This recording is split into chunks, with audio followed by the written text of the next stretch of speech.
Good evening. We're doing our real estate market report today.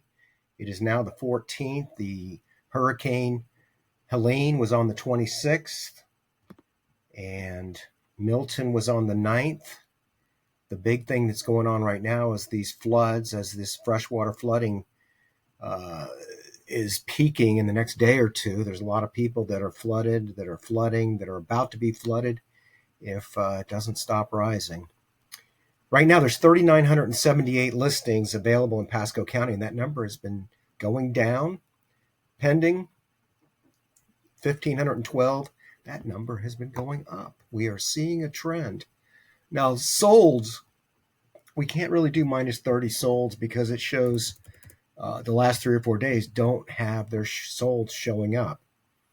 So it takes a while for them to be posted. We're getting at 735 if I do 30 days. But if I go -7, -37, giving those listings time to be uploaded, 971. So there have been some closings. All right, so to analyze the market, what we've been doing is look at actually what is happening.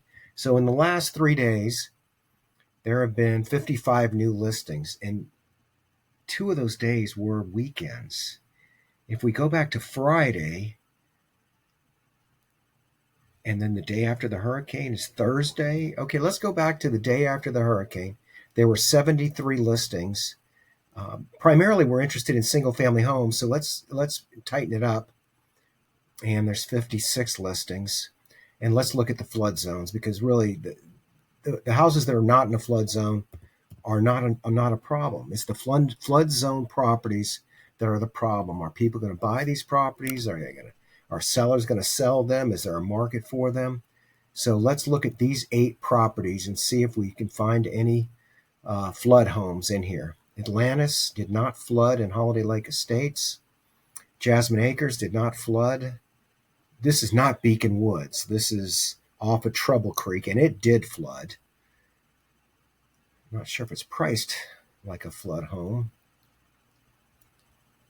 Richboro flooded at the bottom of Beacon Square. This home flooded, $199,000. This home just got listed today, since I looked online this morning. And yeah, it's already been cut. All right, so we can add this to our list of flood homes. $199,000. They're asking $159 a square foot. Let's look at the location.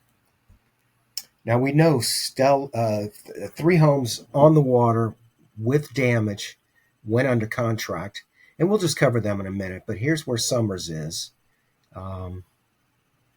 So $199,000. Is that a good price? We don't know.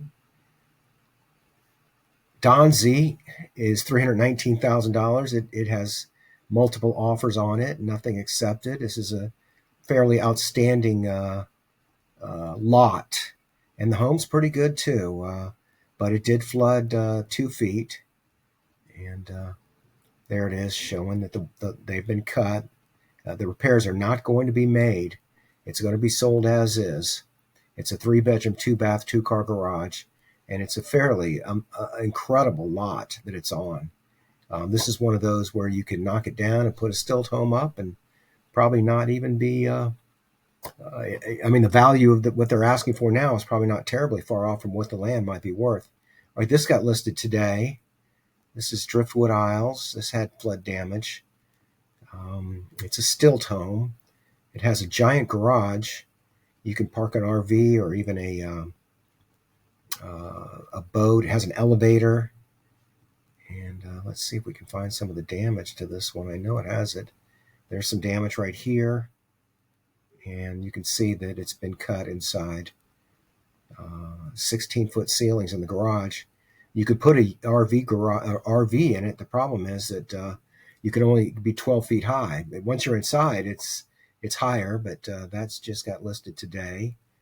River Road did not flood, $750,000. It's been on the market for 5 days this time.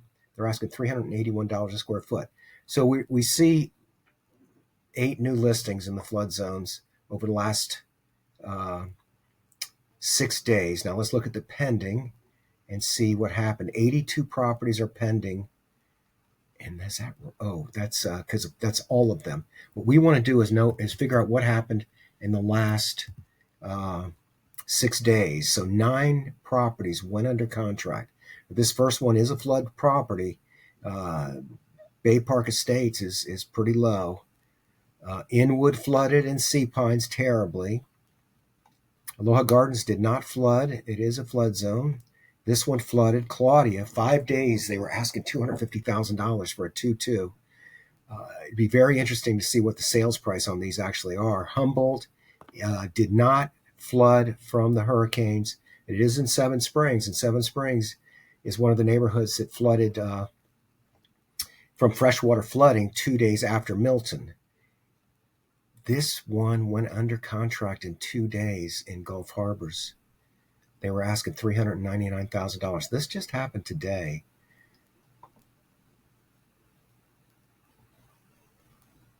All right, Land O'Lakes did not flood from the hurricanes. And then this is a fairly, this went pending too. How about that? How does it go pending after 219 days on the market? We have 2 hurricanes, and then this house they couldn't sell 3 weeks ago goes pending. And then this property I talked about yesterday, it's not, it's not waterfront, but it sure is close to it. If you look at it, it's get out of there. It's right here, and then and water frontage is out here. But anyway, this is Egress Place, and it is higher, and this is a 2022 home. And we could look at the pictures and have some fun, but I want to get through this. So let's go ahead and look at the active listings.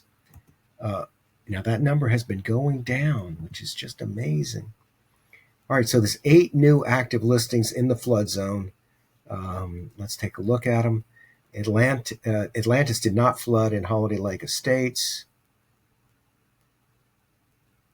Osprey did not flood. This is that Ontario. I looked at it a moment ago. Okay, so I already did the actives. They're all familiar. Active pendings, and did we do the solds? I guess it was the solds we didn't do.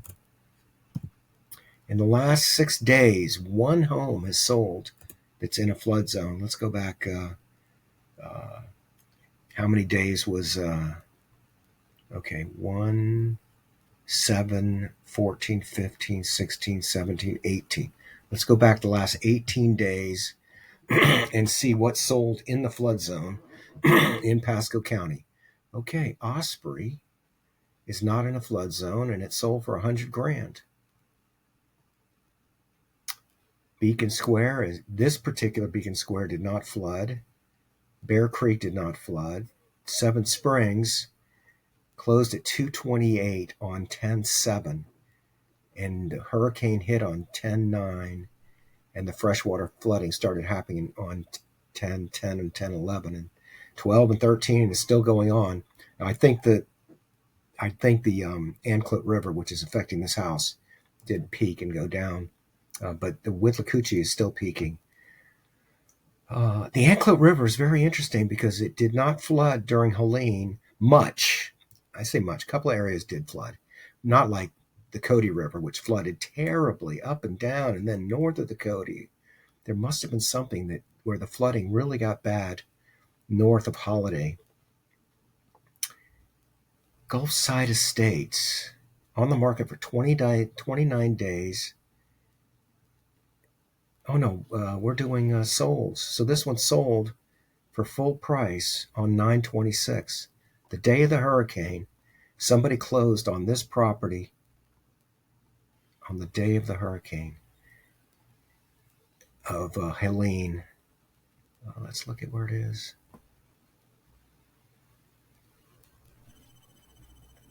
It flooded over here. Cape Gay flooded. Gulfside Acres flooded. Did Gulfside Estates flood?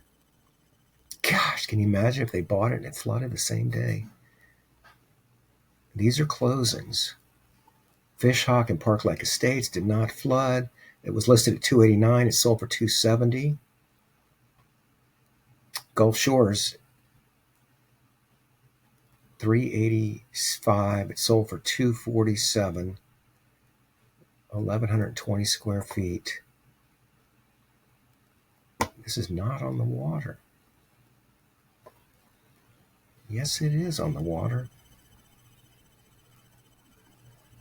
This is on the water. You know, usually when it's on the water, it says it up here.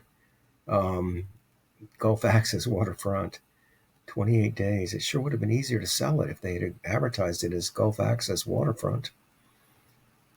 Yeah, it's very important that you really, really study your listings to see, did I click that right button? It's so critical to get the audience. All right, Flora.